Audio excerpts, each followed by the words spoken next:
Hello, hello, hello, fight fans all across the country and the world. It's Alec TD Carr coming to you on the eve of Christmas Eve. I will be joined shortly, hopefully by Monique. We got a great show for you this tonight. We're talking awards. We got headlines. We might not have fights for a little bit, but we got a shit ton of headlines. We got awards.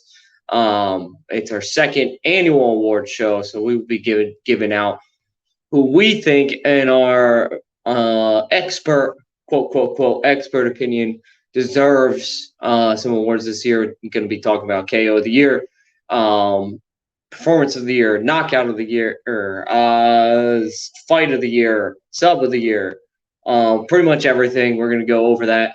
But before we get started with that, we got to do my plugs. Uh, as always, guys, you can follow me at AlecTDCar on Twitter. You can all my off the wall opinions and talking a lot about Ben Simmons. Just got yelled at some for saying that Daryl Morey deserves to be fired if he can't trade Ben Simmons this year. And a lot of people agree with me on that one. But please, please, please at me. I love controversy. I love getting into it about sports. That's why I'm here. Also, please follow us at Fights Unwrapped on Twitter. If you're watching the show and you're not following us on Fights Unwrapped, I personally have no idea what you're doing. It's what brings us together. Fights Unwrapped, in my very biased, unbiased opinion, is the greatest UFC MMA takes in the country, in the world. When we're coming to you every single week with headlines, fights, fight breakdowns, and awards. And also, guys, as always, please follow Unwrap Sports Network on Twitter. Please check out the website on unwrapsportsnetwork.com and check us out on YouTube at our YouTube handle is Unwrap Sports Network as well. Please subscribe, hit the little bell for so that you can get reminders and updates and know that when we're coming on. Because if you don't know, you don't know. So please subscribe to Unwrap Sports Network on YouTube and follow them on Twitter. Lots of really, really cool takes other than our show. That we got football, basketball, all kinds of shit. Every sport across the country, across the world. We got people in Australia. Well, as you guys know, Monique is from Canada. And I'm from Philadelphia, so we're all over the place. Always bringing it to you with our honest opinions and our honest takes. So let's get into it. I want to give a little disclaimer. I just had my COVID booster yesterday, and I'm a little out of it. And so please bear with me as I might be a little bit spacey, but everyone, please, please, please, please, please go get your booster. If you're not vaccinated, please go get vaccinated. It's crazy out there. It's a crazy, crazy world, and we need to get back to some normalcy. Anyway, I'll get off my high horse. Thank you, Unwrap Sports Network. Just talking about you. Please chime in. Again, guys, follow them. Follow us at Unwrap Sports Network. It's fucking awesome sports network. All right, now we're getting over to our sponsors.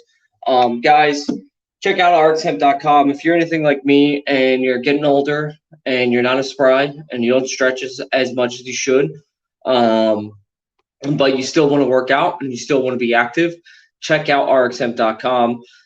The stuff is totally amazing. It's a CBD icy hot. It's incredible. It works wonders. I love it. And when you go to rxhemp.com, use rxhemp-usn to get 10% off your entire order. It's a fantastic deal.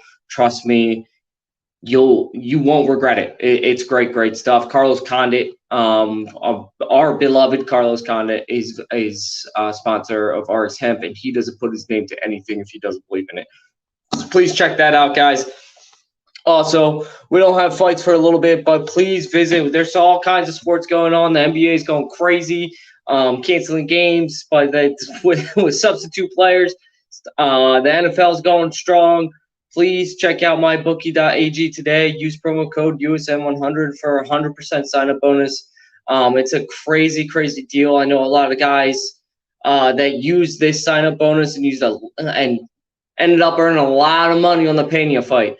It is worth it, guys. It's visit mybookie.ag today. Promo code USN100 for a 100% sign-up bonus. All right, guys. We're going to get right into it. Let's see. Which one do we want to start with? Let's start with a little serious one. Sean Strickland, somebody who we at Fights Unwrapped have been big fans of in the past. Had some very controversial things that he said the other day. I think it was last week, saying that if his son was gay, it would mean he failed as a man and a father. Sean Strickland, UFC, I hope something happens here. This is totally unacceptable. He clearly doesn't know what he's talking about. He's clearly ignorant to the fact. It's just very disappointing whenever this happens, when a guy that I really love turns out to be kind of a scum or kind of a douchebag, or just ignorant to the fact on how the world actually works. Somebody needs to educate this man. That's not what it means. Your son could be gay. It's no choice of yours. Learn some tolerance and some acceptance in your life. I know he had come out in the past saying that he grew up in a neo-Nazi family. So that would point to a lot of why he thinks this way. Maybe he's trying to learn. I don't know, but this is absolutely disgusting. This was one of the moments where you just read a headline and you get real sad, because I can no longer root for one of my favorite one of the most entertaining guys, a guy that's got a bright future in the UFC. This is what upsets me about the UFC, is that nothing happened. Dana White didn't do anything. He didn't fine him. He didn't come out and say, we're going to help Sean Strickland get educated. This has got to stop in the UFC community. This kills your viewership, Dana White. It's bad for business whenever a fighter comes out and says something like this, because it happens a lot and it's absolutely disgusting. Just so everybody knows, Sean Strickland right now is sitting at, I think he's in the top 10. He has been on an absolute tear recently. The guy, I didn't believe in him at first. But he is a really good fighter, but again, just clearly needs to be educated. With that being said, we're going to move on to the next topic, a little bit more fun of a topic. We got Masvidal, Jake Paul calling out Masvidal wanting to fight, and Masvidal telling him to shut up. Pretty much, there was a back and forth for about a week. Masvidal said, "Come to the octagon. We'll set it up tomorrow. The UFC is not going to release me for $5 million because the UFC." Yeah, and I loved it because he clearly understands the business and how it works. The UFC sees Masvidal as being worth over $5 million. So they will not release him for $5 million to go box. For those who don't understand, that's what happens. Tyron Woodley, Ben Askren, the guys that have fought Jake Paul have been released by the UFC. That's a legal thing that has to happen. The UFC can then bring them back, but they're not going to do that to a guy in Masvidal who might get hurt in a boxing match against a boxer. The whole Masvidal versus Jake Paul thing pisses me off because Masvidal is not a boxer. He swings from the hip. He's not a technique boxer. He throws from the hip. He throws haymakers and only haymakers. He's not going to set up combos and jabs. He's just going to throw from the hip. That's why Jake Paul wants to fight him, because it's a UFC striker, not a boxing striker, and he knows he can beat him. It's just stupid. The whole idea is stupid. And, of course, the UFC won't release Jorge Masvidal. He is worth too much money to them. Masvidal said, come to the UFC. I will set up special rules. We'll just box in the octagon. I won't be allowed to kick you. I won't be allowed to take you down. We'll just box in the octagon. Jake Paul, crickets. And again, I don't know why, because Jake Paul could beat him in a boxing match, but clearly doesn't want to actually fight him. I'm so sick of this guy. Tyron Woodley sucks. He's not a striker. He is yet to fight an actual boxer. I know he went and tried to fight Tommy Fury, who is a boxer, but not an elite one. I just wish Jake Paul would fight some top talent and bring some energy back to the boxing sport, because it needs it. But anyway, getting back to the headline, Jake Paul, Masvidal, the pay-per-view buys came in for the Woodley Jake Paul rematch, and it is not good. It is 65,000 pay-per-view buys. 65,000. That's not good. To give you a frame of reference, the first one did 500,000.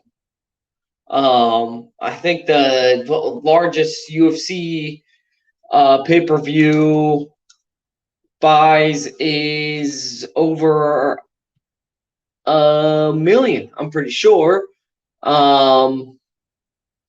So this is really bad. Really, really bad. Yes, the largest UFC payout was UFC 229, Khabib versus McGregor, 2.4 million buys. So Jake Paul does 64,000. It's really, really bad luck. It makes me so happy because it shows that people are dying in the interest of him. I hope ESPN picks up on this and stops mentioning his name as an actual boxer, because he's not a fucking actual boxer. And he's an absolute disgrace to the sport, to combat sports all around the world, because he is degrading it. He is a celebrity boxer. He's putting on celebrity matches and profiting money off of people buying it instead of donating it to charity like most celebrity matches do. Again, Jake Paul, you're a disgusting human being. Get your act together and just fight a real boxer. If you want to box, fight a real boxer. That's all I got to say. All right, we're moving on to the last headline. We got Sean O'Malley coming out, still trying to change the game, successfully changing the game, dictating terms, knowing his worth, and dictating terms to Dana White. I absolutely love to see this. He's the only fighter who can do this right now. The hype around him is real. He has entered the top 15 in his weight class. The guy is an absolute monster. To put on a striking show in his last match, just absolutely dominated.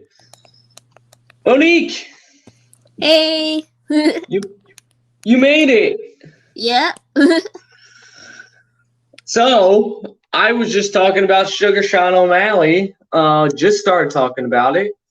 And how he continues to change the game, continues to know his worth, and dictate terms to Dana White, and is the only fighter in the UFC right now that can do that.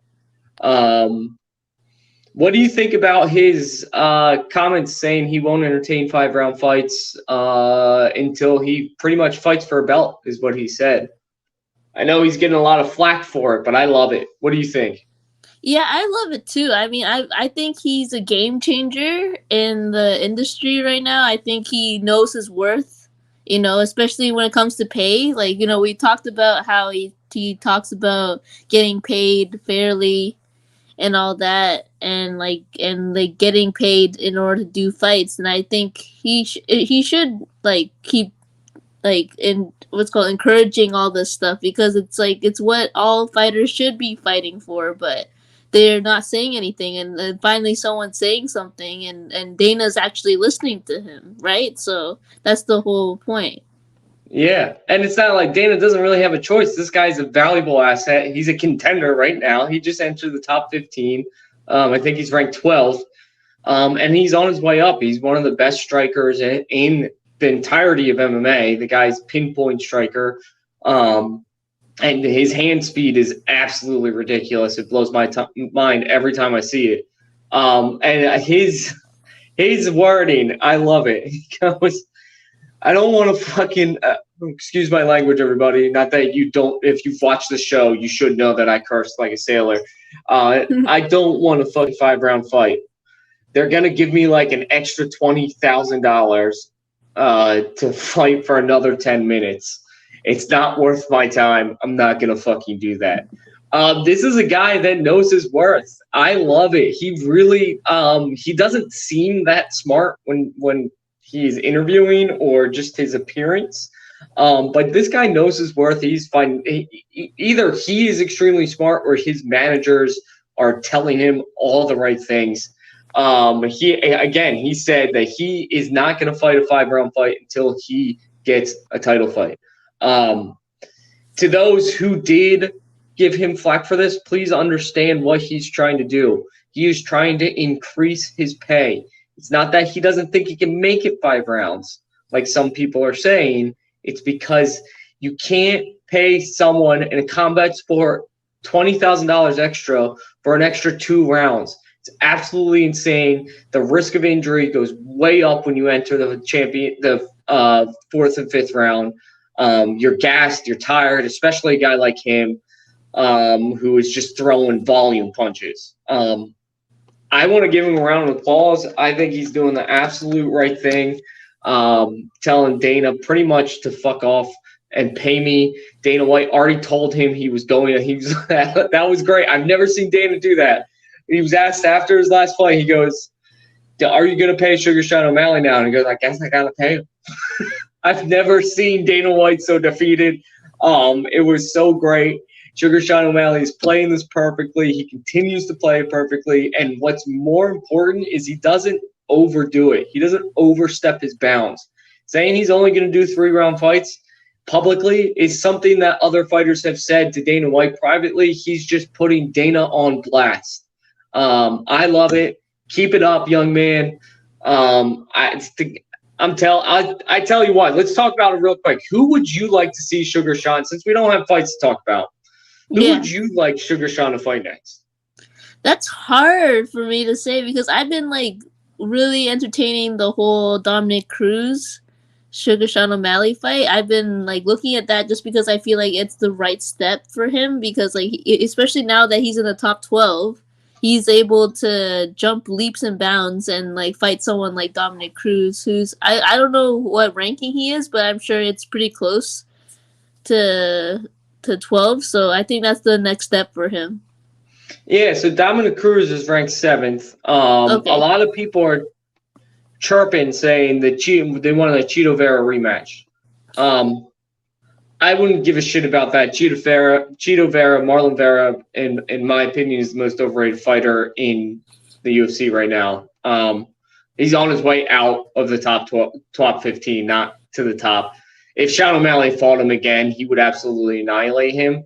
I would love to see the Dominic Cruz fight or the Dvalishvili fight, too. That would be really good. Not a good matchup for Sugar Sean, but it would really give us a gauge of how full of a fight game he actually has. Because Dvalishvili can and will take you down. So I would love to see that fight. It would probably be very boring, and I would probably pick Sugar Sean to lose. Just because we haven't seen him fight a top flight wrestler, a top flight takedown artist like Dvalishvili before. It's interesting. I can't wait to see it. He's still got to get paid. I'm sure they're going to work out a contract. It's not like he can go to Bellator and make the same amount of money that he could make at the UFC. So I'm sure it's going to get done. It's just a matter of time before it's announced. And then we'll probably see a quick fight announcement after that. Sugar, I know he's ready. I can't talk. We got to stop talking about him because the guy was handing out $100 bills at Walmart over the holidays. I don't know if you saw that. He's just a fucking awesome human being. At least he seems like it, and he's very smart, and he's changing the game. So, guys, please pay attention to him. Any other comments on Sugar Sean before we move on? No, I think we're ready to move on to the awards, right? Unless you have some more headlines to discuss. Yeah, we can move on to the awards. I was kind of interested in what I already talked about this, but I was interested on your take. because I know we probably agree on it, but I would love to hear how you feel about this. I know we both love Sean Strickland beforehand. Are you still a fan after his comments? Do you think he's just purely ignorant and that he needs to be educated, or is this something that he believes in his heart? Yeah, I think he's just purely ignorant.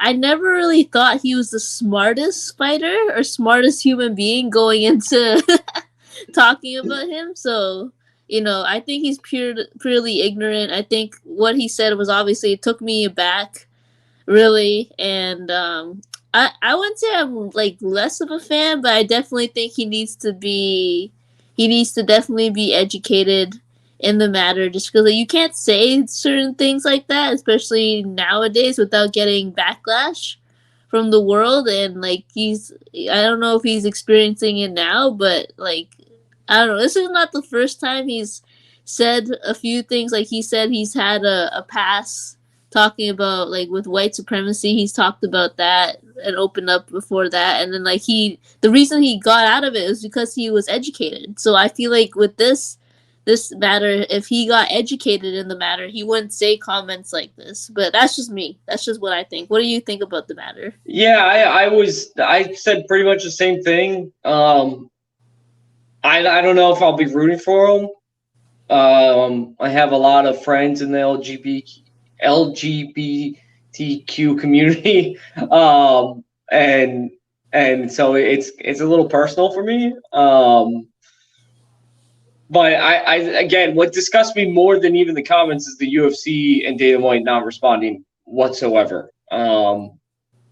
It's just got to stop. It kills your own viewership. It tells people you don't care about what your fighters say. You don't care about what kind of human being they are, which most sports don't actually care about how their human beings are how human their athletes are, but they will come out. Like the thing that comes to mind is the Deshaun Jackson thing coming out with a Farrakhan quote against Jewish people.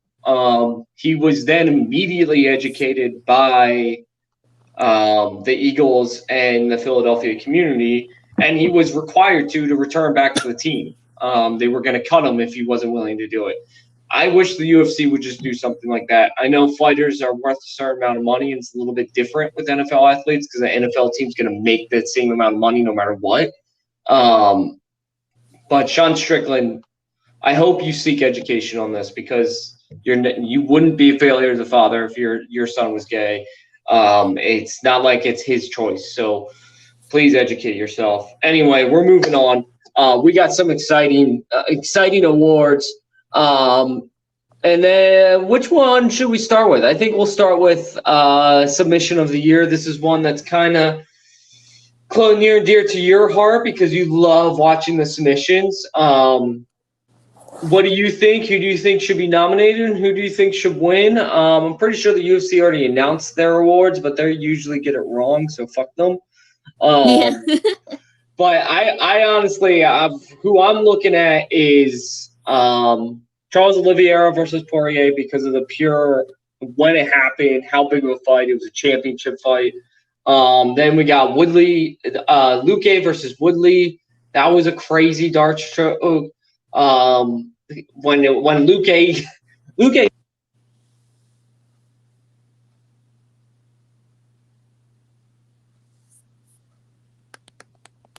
submitted Chiesa, which is not supposed to be possible. I think that's definitely a nomination. And then you got Nunes versus Anderson. What do you think? Who do you think should win out of that bunch? Do you have another nomination? Somebody else? Yeah, I'm leaning towards Luque versus Woodley just because like that came out of nowhere, in my opinion. That like surprised the hell out of me. Like I'm used to Luque being such a great stand-up fighter, and I wasn't expecting Woodley to be submitted. I think it was the first time or something that he's been submitted. So that was huge. So definitely that's what I'm leaning towards for sub of the year. Yeah, I think I gotta agree with you. I think Luque win. I think he's our winner no matter what. Either it's Chiesa or Woodley. I mean, submitting Chiesa is fucking impressive. I don't care what it is or if it was lucky or not. Submitting Chiesa is not an easy thing to do. This is a guy that puts you into deep waters and grinds you out. My runner-up would probably be, and this is a little biased because I'm sure everybody knows by now that Duke Bronx is probably my favorite active fighter in the UFC right now. That submission was absolutely incredible. What it took, how he came back after that terrible first round, and he literally climbed Dustin. Repositioned himself for a standing choke. I love watching those. I know they're actually not the hardest submission to get, but when you see them, they're fucking crazy. Especially in a championship fight. But I agree. I think Luque wins no matter what. If you want to say Woodley, well, let's say Woodley because that was crazy, or Chiesa, that was crazy as well. Let's move on. We got knockout of the year. We had some crazy knockouts this year. We had Jiri versus Reyes, the spinning elbow knockout. That was crazy. Usman versus Masvidal, where he set up the perfect straight right. That was probably the cleanest knockout of the year. And just a bunch of other great knockouts. Do you have any other? What knockout stood out to you? Who do you think wins this? There's some other candidates out there, but that Usman knockout and that Jiri knockout was just fucking insane. Yeah, no, Usman versus Masvidal, I could watch that like 10 to 20 times like in a row, just because like that was the cleanest knockout. That was something that was unexpected. I was definitely not expecting Masvidal to get knocked out, that's for sure. And like from Usman, who's like he's like a pretty decent striker, but he's not the best striker in the world. Let's just be honest, right? But he was still learning. But like that clean, that clean right, I believe it was. That was incredible. Like when I watched it, I was like, "Oh my gosh!" I was standing up and I was like cheering so loud, and I was like, and after the fights were over, like months later, I kept rewinding that knockout, that same knockout, because it was just so clean. It was the surprising. It was everything that I really hoped for, like for a knockout. Like a lot of people want like the pizzazz, the spectacular, what's called knockouts that you see, but then I don't know, for me a clean right hand, a clean left hand, whatever it is, that just gets it for me. So definitely Usman versus Masvidal too. Yeah, and I forgot to bring one up, and I'm so sorry because he is one of our favorite fighters. Corey Sandhagen versus Frankie Edgar. Right. That knockout is still amazing and upsetting at the same time to see what happened to Frankie Edgar, but yeah. Every time I watch that knockout, I just go, "Oh, yeah, God." Me too. The Usman Masvidal, what people don't understand is a clean 1-2 like that is very hard to do in the UFC because of the different strikes you can do to set up. Because he was working on that strike the whole fight, and he knew it would become available because Usman's smarter than anybody he steps in the octagon with. And he knew that 1-2 would be available. He set it up the whole fight. He brought Masvidal's hands down with body strikes and strikes to the legs, and feigning and shooting takedowns. And he just wailed a 1-2, and the straight right came down right down the pipe and fucking clean. Just one of the cleanest punches I've ever seen. I am going to disagree with you here, though. I gotta say Jiri versus Reyes. A spinning elbow to me is just, it's always gonna win. It is one of the funnest strikes to watch, especially once it ends up in a knockout. I know Jiri was just destroying Reyes that whole fight, and I know I've said in the past before, I think Reyes is extremely overrated. But Jiri he's put on a show this year. And that just kind of topped it off. I think that was his last fight of the season this year. And that spinning elbow just was like, I'm the real deal. I am going to be champ. Bring on Glover Teixeira. I'm so excited for that fight, and I think this hasn't been officially announced yet, but I can tell you what my pick is. It's Yuri. Yuri is going to win that fight. The guy's an absolute monster. He's the best light heavyweight in the entire world, in my opinion. All right, we're moving on. I want Glover to win that fight because I love Glover, but then at the same time I love Yuri. You know what I'm saying? So it's like really hard for me to choose for that fight because I like Glover as a fighter. Like I think he's amazing on the ground and he's tough as well. Like he's really hard to knock out. But at the same time I like Yuri, so that's like a really hard fight for me to choose. Yeah, it's hard for me too. Glover Teixeira is just like he's one of the nice guys of MMA. Everybody loves him. He's a guy that he actually got deported as a pro fighter, and then came back and fought for citizenship and is a U.S. citizen. His story is absolutely incredible. But I gotta say he's been fighting low end talent. We all know the light heavyweight division across the world in all promotions right now is weak. Not just in the UFC, but across the entirety of the MMA community. It's a very weak division, which is weird because it went from being the strongest to the weakest like overnight. So I think Yuri is a legit light heavyweight. I think he's a guy that could actually sit in there, could have back in the day sat in there with some of the guys like Chuck Liddell, and really, really contended even when that division was fucking insane. Anyway, we're moving on. We got what do we want to talk about next? Let's talk about an easy one. There's only one nominee for this. It's just one. And if anyone disagrees with it, you're fucking insane. Pena versus Nunes. Pena beating Nunes is one of the greatest upsets, not just of this year, of all time, if not the greatest MMA upset of all time. Gotta say, I was shocked. Couldn't believe it when it happened. Nunes looked not like herself. She started, I think this was the first fight where it really looked like she believed her own hype and came in there just assuming she was going to win. I think she comes back in a rematch, even though Pena is saying, I don't have to fight her again, just because she's terrified to fight her again. But I think she absolutely annihilates her in a rematch. But Pena, we got to give you credit. You pulled off one of the greatest upsets of all time. It's even greater than when Nunes beat Cyborg, because Cyborg was a heavy favorite in that fight too. It was absolutely insane. Especially since she came back from what could have been a 10-8 round in the first round, because Nunes absolutely annihilated her in that first round, brought her down on the ground, didn't let her move.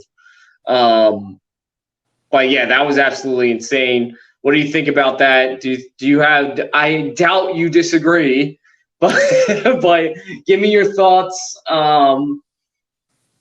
Pena can actually also, real quick, before I give you your turn, Pena can go fuck herself for her comments afterwards. She's not a good human being, obviously. I was about to say that. I was about to say. You just pissed off the greatest women's and one of the greatest fighters of all time, and you're going to get your ass kicked next time. But what do you think? I'm sure you agree that Pena deserves this award, right? Yeah, no, I agree she deserves this award. I mean, I don't think I saw a bigger upset this year. I think a lot of people might say like Do Bronx might be a nomination just because, like, you know, he was, I don't know if he was the underdog, but a lot of people saw him as the underdog in many fights, including the championship fight as well, like with Michael Chandler. But I was about to bring up the comments that Pena was saying, just because I was gonna be like, she should go fuck herself, because saying that, you know, just because you're a mom that had a natural birth versus like Amanda, who is still a mom but went through it like a surrogate, doesn't make her any less of a mom. I don't know why she's saying those comments. That's like really, really, that's beyond anything. Like, I'm just like blasphemed from it. And the next time they face off in a rematch, Amanda's gonna get her for sure. Like, she's gonna win. I don't doubt that she's gonna win the next time. But like, those comments were just, they were just too much for me. Like, they were just Did you see her backtrack comments? What'd she say? No, I got a quote here for you that is just hilarious. It's just fear. It's all fear. You can tell. It's just like, I didn't mean it. I didn't mean it. I absolutely had my words misinterpreted. No, you didn't. You literally said what you said. Amanda is an amazing mom. She's an amazing mom champ. Amanda had a daughter that was there at the weigh-ins with my daughter. Her daughter embraced my daughter. They were hugging. They were loving one another. When I saw that this baby is raised in a home with two loving parents. For her to display the love to my daughter just showed me how much they care about their daughter and how great of parents they are for their baby. Pena, you can't backtrack. You literally said that you were the first true mom champ. Like, you said the words, and you meant them when you said them. And you're not gonna. Nunes is coming for you. She's gonna take your fucking head off next match, and that's what was crazy about it. The size difference between Nunes and Pena is absolutely insane. But yes, great job for Pena. Great performance. Shocked the world. I'm sure there's a lot of people who are really happy who made a shit ton of money off that fight. But they can go fuck themselves. Yeah. All right, we're moving on. We got fight of the year next. Give me 1 second. I'm pulling up my nominations. Best fights of 2021. All right, here we go. Fight of the year. So 2021 was a crazy year for fights. Absolutely insane. There are lots of nominations for me. We got Gaethje versus Chandler. Yes. Right at the top. Right at the top. Yeah. Volkanovski versus Ortega. I believe that one won fight of the year for the awards. Yeah. It did. Yeah. Holloway versus Rodriguez was absolutely insane. Rodriguez almost shocked me until Holloway went back to BMX Holloway. We had Burgos versus Barboza, which was insane. Ponzinibbio versus Baez, which was insane. And then I'm gonna end with this one. Sandhagen versus Dillashaw, which was fucking crazy as well. I want to hear your thoughts because I have lots of thoughts about this. A lot of people thought Sandhagen versus Dillashaw should have won. They can go fuck themselves, and I'll tell you why after Monique talks about this. I definitely think that Michael Chandler versus Justin Gaethje was definitely my fight of the year. It was incredible. They both went at it. Michael Chandler, like, if anything, he surprised me, like, of how tough he really is. Because, like, Justin Gaethje was bringing it to him the entire fight, but Michael Chandler stood his ground, and like, it just really proved to me how tough he is, and like, and how much heart he has in that fight. And those two, just, I would watch that fight again. Like, if they did a rematch, I would watch it again for sure. You know, I agree with you that I don't think Corey Sandhagen versus DJ Dillashaw should be fight of the year. It was a good fight. It was a great fight, but it wasn't fight of the year to me. Because Dillashaw didn't win. Sorry. No, that's why I agree with you, because they got the decision wrong, right? So, let's go. I would also say, let's go. Do Bronx versus Michael Chandler was also a really good fight for me. I would agree that was fight of the year as well, just because, like, both of them, they both had their moments. They both had moments where they could knock the other person out, which was exciting in the first few rounds. So that was to me like another nominee for fight of the year. But for sure, I would say probably Michael Chandler versus Justin Gaethje. Okay. Before I tell you what I think, there you go. I think that this might surprise you that I have a rant of the week on an award show. I shouldn't have to rant about this.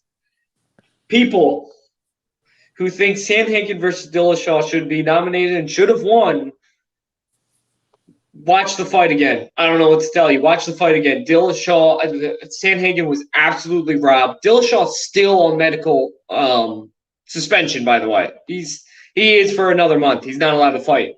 That's how badly he got his ass whooped. He literally, when he got his hand raised, his face was this big, this much bigger than it should have been, and Sandhagen looked absolutely fine. Did Dillashaw have moments where he shined? Sure. Yeah, he did. Were most of the rounds very close? Yeah, sure, they were. Did Sandhagen land sneaky knees throughout the whole fight to the head? Yes, he did. Did he hurt Dillashaw really bad with one of those knees? Yes, he did. Did he knock down Dillashaw? Yes, he did. He beat the crap out of him. Literally, Dillashaw showed that he still had it, that he still had the speed, that he still had the stamina. He might still be juicing because in that 5th round, he looked like he just started fighting. But he got outclassed in that fight. And if you really think Dillashaw won that fight, I might have to take away your MMA UFC card as a fan. Because it's just absolutely, I know we can't go back and reverse the decision. I get it. But that should not have been nominated. It should not have won because Corey Sandhagen whooped his ass. And Corey Sandhagen then followed that up with the best performance against Petr Yan we have ever seen. He looked like he was going to beat him and through the 3rd round. He won those first 3 rounds. He did. And then Yan he run the first 2. Then the 3rd round was close, probably went Yan. And then Yan just turned into Petr Yan and did what he did and just took over the fight. I agree with you. I think now that my rant's over. I'm sorry. I agree with you. I think it is Gaethje versus Chandler. That fight went back and forth. Chandler really, really impressed me. The guy is so fucking explosive. I don't know if I've ever seen a guy that's been able to explode across the octagon and land a clean punch. It blows my mind. Every time he does it, and he does it all the time, it blows my mind. Gaethje, I was thoroughly impressed with Justin Gaethje, even though you know how I feel about Justin Gaethje. Dustin knows how I feel about Justin Gaethje. The entire country probably that watches the show probably knows how I feel about Justin Gaethje. He needs to stop running his mouth and just fight Do Bronx. And stop acting like he's Mr. Nice Guy and then behind closed doors and then talking shit to everybody about him, even though he just absolutely outclassed Dustin Poirier after losing and getting annihilated in the 1st round. Justin Gaethje, you had a great fight, though. I got to give it to you. Definitely fight of the year, in my opinion. The Volkanovski-Ortega fight was absolutely insane, too. The reason I'm going to pick Gaethje versus Chandler, not Volkanovski versus Ortega, towards the end, the last kind of 3 rounds of the Volkanovski-Ortega fight, Volkanovski just kind of took over. Yeah. It was a pretty easy decision for me. And the Gaethje-Chandler fight was too, but there was a lot of back and forth at the beginning of that fight. Whereas Volkanovski just proved that Ortega had no business being in the octagon with him. This moves on to our second to last award, one that I am thrilled to talk about. We got Performance of the Year. So, for those who are confused, Performance of the Year is different than Fight of the Year. Performance of the Year is a fighter, because the UFC, I don't think, awards for this. This is something we created last year. Performance of the Year for us is somebody who just absolutely outclasses their opponent in every single way, and the fight's not even close. I have a couple of nominees for this one. There is, oh God, I don't have that list in front of me. We have Dariush versus Ferreira, which was amazing. I would even say Luke Gay versus Woodley. And then the one that I think is a no-brainer winner, and I think there should only really be one nominee for this: Max Holloway versus Calvin Kattar. Wow, most punches landed in UFC history, and he didn't take any. He was so the volume that he put out was just he just totally outclassed the guy who was supposed to be the better boxer. Absolutely annihilated him. I don't remember seeing Holloway getting hit in that fight. Nothing of note, really. And there were points where towards the end of the fight, he was landing 5 punches in a row, putting his hands down and screaming at Dana White. I've never ever seen somebody dominate another top 5 fighter in that way in my entire life. And I don't know if I'll ever see it again. Max Holloway, the true champ, by the way. He better fight Volkanovski next, and he's gonna absolutely. Holloway's been on a fucking tear. That Yair Rodriguez fight, yeah, it was real close at the beginning, but Holloway took over at the end and landed a significant amount of strikes in that fight as well. Monique, what do you think about this? Do you agree with me that Holloway definitely deserves Performance of the Year? Oh, hell yeah, for sure. I mean, like I said, I remember missing that fight, and then you guys were like, you just missed Max Holloway's like best performance like ever. And then I was like, are you serious right now? And then I remember watching the performance back, and I was like, holy shit. Like, literally, excuse my language, people, but seriously, holy shit was like, that's the reaction you get when you watch Max Holloway versus Calvin Kattar, because I was a huge Calvin Kattar fan as well, so this was a really tough fight for me to watch. But I mean, Max Holloway just proved to me why he deserves to be, or he should be champion right now, and I'm excited to see him versus Volkanovski, but I'm also very nervous because Volkanovski looks really good. Like, after that Ortega fight, he looks pretty good. So I am not I'm not looking forward to that fight. I'm looking forward to that fight, but I'm not looking forward to that fight, if that makes sense, just because, like, I really want Max Holloway to win. I'm not a huge Volkanovski fan, but I gotta respect how good he is. And, like, just being able to, like, the way he, like, moves in and closes the distance and then moves out, and then, like, was able to just not be able to get anyone close to him, like Ortega, who has long limbs and long legs. He was, like, really good at that, or let's go, Volkanovski was really good at that. So, but Max Holloway's been on a tear. I really hope they fight this year, but at the same time, I'm not looking forward to it.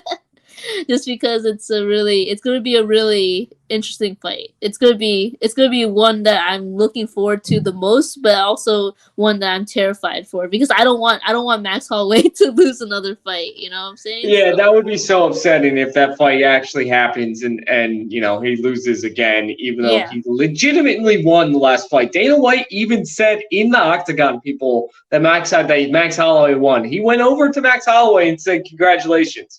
That's how obvious it was to everybody. That doesn't happen. Dana White's only done that really ever once before that I've seen. He did it against Dan Henderson, the Dan Henderson-Michael Bisping fight, where he said, "Congratulations on retiring as champ," and then they gave the belt to Michael Bisping. I agree with you. It's a fight I want to see. I don't know if it's actually going to happen, though, because Max Holloway doesn't seem to really want it. I mean, to get robbed the way he did, it would be hard to step in the octagon again against that opponent, no matter what, because it's like, what do I got to do now? What I got to do to beat this guy?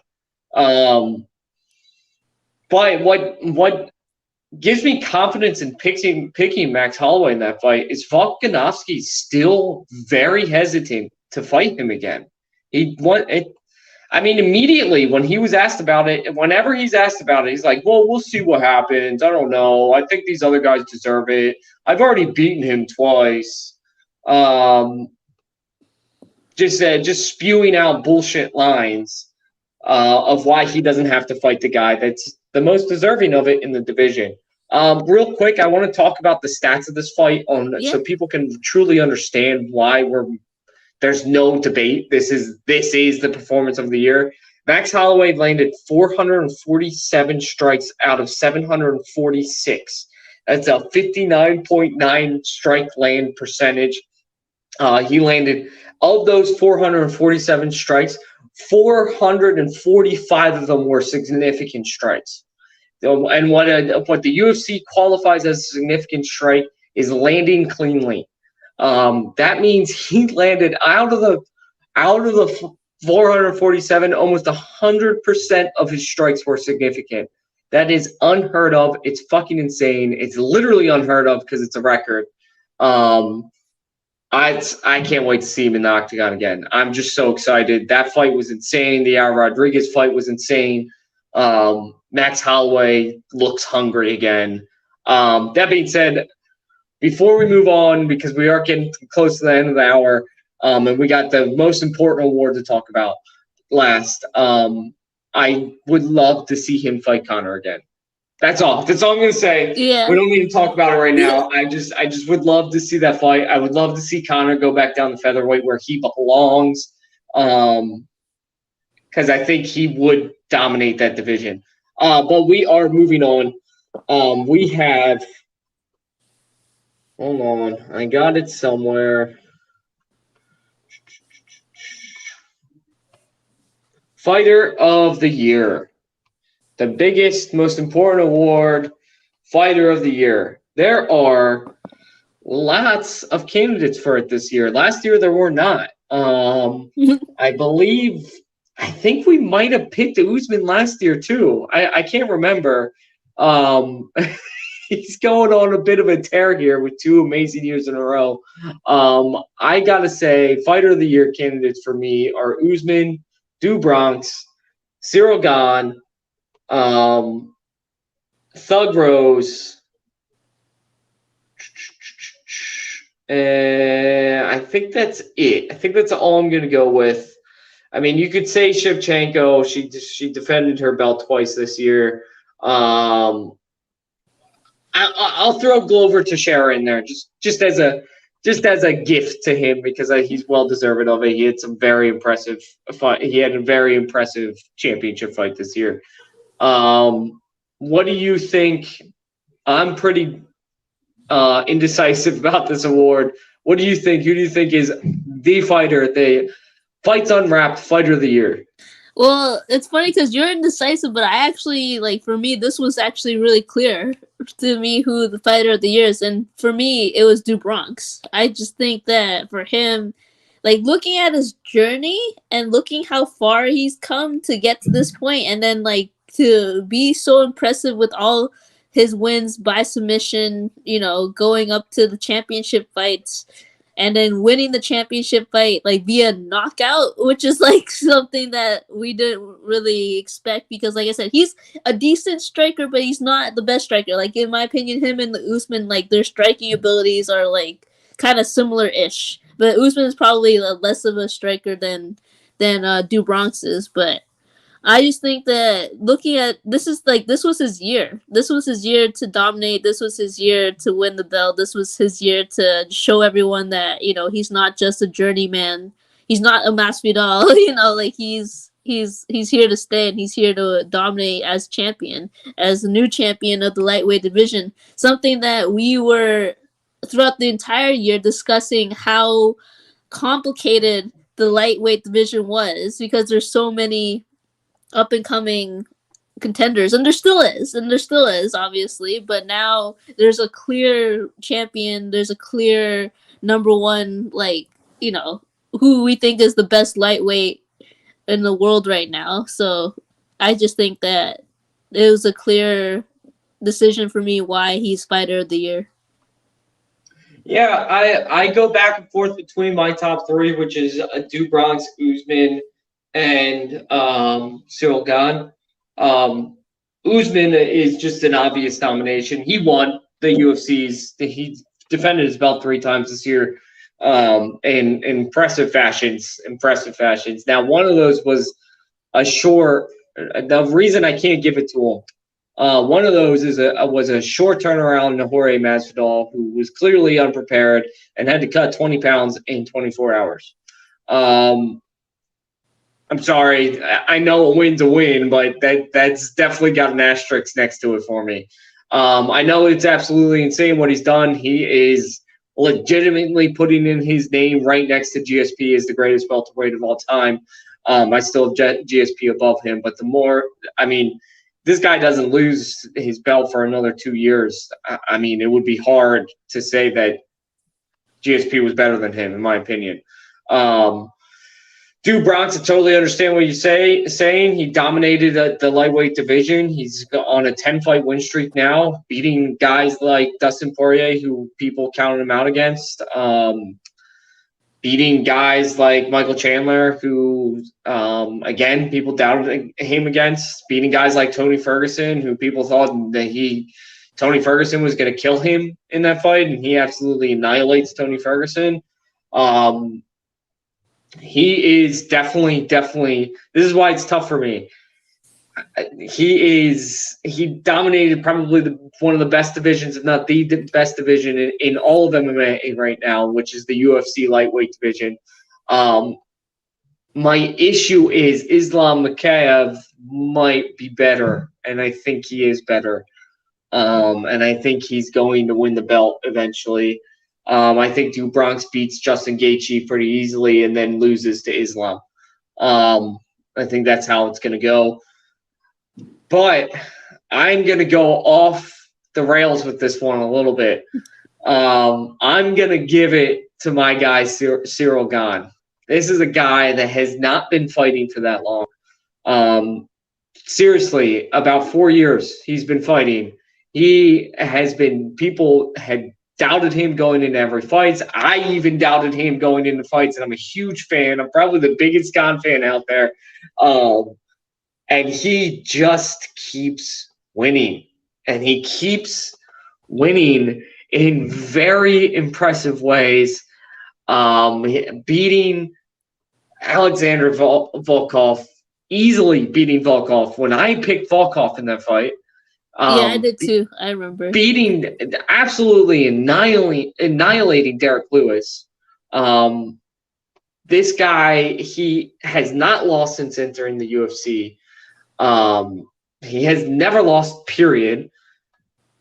I just gotta say he is the one that impressed me the most this year. He is 10-0. He has beaten. Let's just go through this. He beat Tanner Boser, the first name. This isn't the first fight he did, but he beat Tanner Boser. People were picking Tanner Boser. Ciryl Gane absolutely annihilated Tanner Boser. Beats Junior Dos Santos, one of my favorite fighters of all time. Easily beats Junior Dos Santos. Then goes against Jairzinho Rozenstruik, a guy everybody picks. Jairzinho is going to win. He's one of the greatest heavyweights in the division. Ciryl Gane absolutely annihilates him, takes him into deep waters, doesn't get tired, and absolutely destroys him. Alexander Volkov, same thing. Goes the distance, absolutely annihilates Alexander Volkov. And then beating Derek Lewis with the ground and pound that he did in that third round was just insane. This is a guy that looks like a light heavyweight, but is bigger than all the other heavyweights. That's what's crazy. I can't wait until the Francis Ngannou fight. I think Ciryl Gane is going to beat him. I know he's only interim champ, but I got to give it to him just because of the tear he's on and the opponents he has beaten. I love Do Bronx. You know I love Do Bronx. But if we really look at it, his first championship bout was against Michael Chandler, which it shouldn't have been. And Dustin Poirier is a tough opponent, really tough opponent, but that's a great matchup for Do Bronx, even though everybody seemed to count him out of that fight. And to the Tony Ferguson fight, which was very, very impressive. Tony Ferguson, we all know, is on his way out. So, again, level of competition, I got to go Ciryl Gane. Absolutely insane year for him. And I refuse to give it to Usman the second year in a row.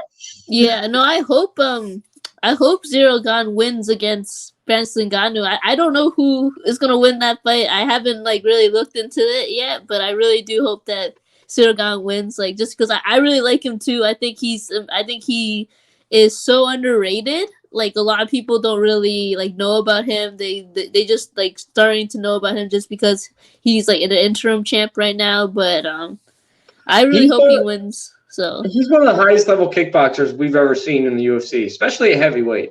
yeah, I mean, it's absolutely insane. I think the Francis Ngannou fight, the reason I picked him is just because of stamina. His speed and stamina. He literally won. What I mean when he looks like a light heavyweight, and you know this about me, against heavyweights, is that he is so fucking fast compared to the other people. It blows my mind. He lands 3 or 4 punches, and they're like, "What? How did this happen?" Yeah. And he's going against Francis Ngannou, who's a power striker, and Cyril Gane's got power for days. Don't get me wrong, but he's technique. And what everybody forgets is Gane can wrestle. He can wrestle. He's a really good wrestler. So I picked Cyril Gane. You picked Do Bronx. I'm happy with your pick. Sounds like you're happy with mine. That is it. Unless you got anything else, we have given our awards.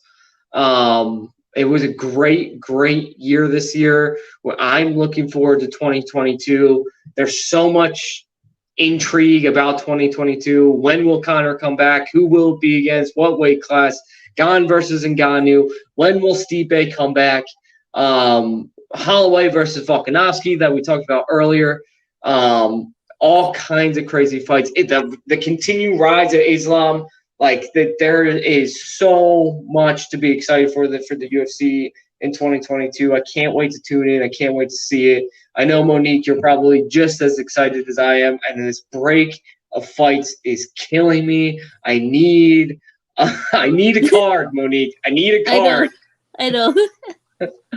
But all right, guys, we're gonna say goodbye and good night. Happy New Year's Eve. Everyone be safe out there. Please stay away from big crowds. And make sure you're wearing a mask at all times if you go out. Thanks again, everybody. Great year. We'll see you all next year. See you all next year. Bye, guys.